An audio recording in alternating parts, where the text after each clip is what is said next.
যিটো অনুষ্ঠান সেই অনুষ্ঠানটোত এ কে ৰছিদ আলম পূব গোৱালপাৰাৰ কংগ্ৰেছৰ বিধায়ক এ কে ৰছিদ আলম তেওঁক ৰাজদীপ বাইলুং বৰুৱাই এটা প্ৰশ্ন কৰিছিল। প্ৰশ্ন কৰোঁতে তেওঁ এই কথাটোৱে কৈছিল যে বনাঞ্চল পাইকান বনাঞ্চলৰ যি বেদখল উচ্ছেদ সেই বেদখল উচ্ছেদৰ কথা কোৱাৰ লগে লগে এ কে ৰছিদ আলমৰ খং উঠিছে আৰু তেওঁ খুব অভব্য আচৰণ কৰিছে। আজিৰ দিনটোত তেওঁৰ মতে সেইখন বনাঞ্চল নাছিল, সেইখন জনাঞ্চল। চাওক, প্ৰথম কথা ৰাজদীপ বাইলুং বৰুৱাক যি অপমান তেখেতে কৰিছে সেইটো সঁচাকৈ নিন্দনীয়। দ্বিতীয় কথা যে কংগ্ৰেছৰ বিধায়ক এ কে ৰছিদ আলম ডাঙৰীয়াই তেখেতে বনাঞ্চলটোৰ কথাটো সহ্য কৰা নাই। এইটো কি চহৰাঞ্চল নেকি? পাইকানখন চহৰাঞ্চল নেকি? নহ'লে তাত অবৈধ দখলকাৰীক উচ্ছেদ কৰিবৰ কাৰণে চৰকাৰ যায় নেকি? চৰকাৰৰ লগত যদি তথ্য নাথাকে, চৰকাৰে যদি কিবা এটা সঁচা দলিল নাথাকে, চৰকাৰে সেই বনাঞ্চলখনক কি কাৰণে উচ্ছেদ কৰিবলৈ যাব? এনেকুৱা ধৰণৰ কথাক মই ধিক্কাৰ দিছোঁ। এইটো কংগ্ৰেছৰ পৰম্পৰা। এ কে ৰছিদ আলমৰ আজি তেখেতে সাংবাদিকক তেওঁলোকে একচুৱেলি ওপৰত তেওঁলোকৰ গোটেই ছিষ্টেমটোত কি হৈছে, কংগ্ৰেছে এতিয়া সদায় এটা এপিচমেণ্টৰ পলিটিক্স কৰোঁতে কৰোঁতে তেওঁলোকৰ এতিয়া কাণ্ডজ্ঞানোহীন হৈ পৰিছে। কাৰণ কি ক'ব লাগে, সাংবাদিকক কেনেকৈ ব্যৱহাৰ কৰিব লাগে, কোনটো কথাত যুক্তি দৰ্শাব লাগে, সেইখিনিও তেওঁলোকে সম্যক জ্ঞান পাহৰি গৈছে।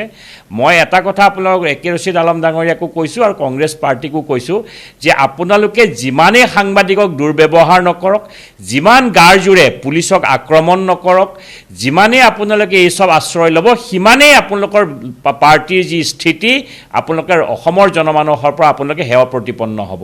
বনাঞ্চল উচ্ছেদ হ'বই। আৰু সাংবাদিকে কৰা প্ৰশ্নত সাংবাদিকক ননচেন্স কৈ, সাংবাদিকক ধিক্কাৰ দি পেলাই যি কৰিছে এ কে ৰছিদ আলম ডাঙৰীয়াৰ দৰে তেখেতে সদনতো কৰে।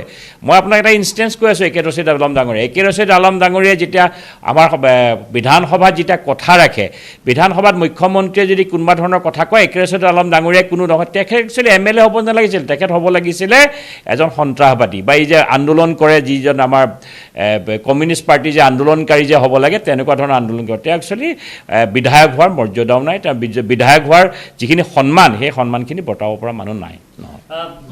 বেদখলৰ গোটেই কথাটোত আচলতে কংগ্ৰেছৰ এনেধৰণৰ মানে সহ্য কিয় নহয় বেদখল উচ্ছেদ কৰিবলৈ? মানে তেওঁলোকৰ ভোট বেংকৰ পৰা আঁতৰি যোৱাৰ বাবে এনেকুৱা ধৰণৰ তেওঁলোকে গোটেই ব্যৱহাৰখিনি কৰে নেকি? চাওক, বনাঞ্চলক বনাঞ্চল নকৈ কি চহৰাঞ্চল ক'ব নেকি? এতিয়া বনাঞ্চলখন কি কাৰণে, পাইকান বনাঞ্চলখনক কিহৰ কাৰণে তেওঁলোকে তাত উচ্ছেদমুক্ত কৰিব গৈছে? চৰকাৰৰ দলিল নাথাকিলে, চৰকাৰৰ কি আজি গভৰ্ণমেণ্টৰ ফ'ৰ্চ পুলিচ তালৈ এনে যাব নেকি? কিবা এটা মুখৰ কথাত যাব নেকি? সেই কথাখিনি তেওঁলোকে পলিটিচাইজ কৰিবৰ কাৰণে যিমান চেষ্টা কৰিছে, এই পলিটিচাইজ কৰোঁতে কৰোঁতে তেওঁলোকে এপিচমেণ্ট কৰোঁতে কৰোঁতে তেওঁলোকৰ সম্যক জ্ঞানখিনিও পাহৰি গৈছে, তেওঁলোকৰ নিজৰ সংযমতাও পাহৰি গৈছে। এইটোৱেই হ'ল কংগ্ৰেছৰ আচৰণ। আৰু কংগ্ৰেছে এতিয়া এটাই হৈ গ'ল যে কংগ্ৰেছে এতিয়া এটাই সম্প্ৰদায়ক তেওঁলোকে এতিয়া মানে সুৰক্ষা দিব লাগে, এটা সম্প্ৰদায়ৰ কাৰণে মাত মাতিব লাগে, সেইটো কংগ্ৰেছৰ এজেণ্ডা হৈ পৰিছে। ধন্যবাদ জনাইছোঁ। এয়া জিতু গোস্বামী আৰু এনেধৰণে এই যি কংগ্ৰেছী বিধায়ক এ কে ৰছিদ আলম, যি এ কে ৰছিদ আলমে বনাঞ্চলক বনাঞ্চল বুলি কোৱাৰ কাৰণে তেওঁৰ খং উঠিছে, সেই এ কে ৰছিদ আলমক এনেধৰণে কৈছে যে বিশেষকৈ তেওঁৰ সদনত যিটো ব্যৱহাৰ, সদনৰ লগতে তেওঁলোকে যেনেধৰণে বিভিন্ন স্থানত যি ব্যৱহাৰ কৰে, সেই ব্যৱহাৰক জিতু গোস্বামীৰ মতে তেওঁ আচলতে বিধায়ক হ'ব নালাগিছিল, তেওঁ হ'ব লাগিছিলে এগৰাকী সন্ত্ৰাসবাদীহে।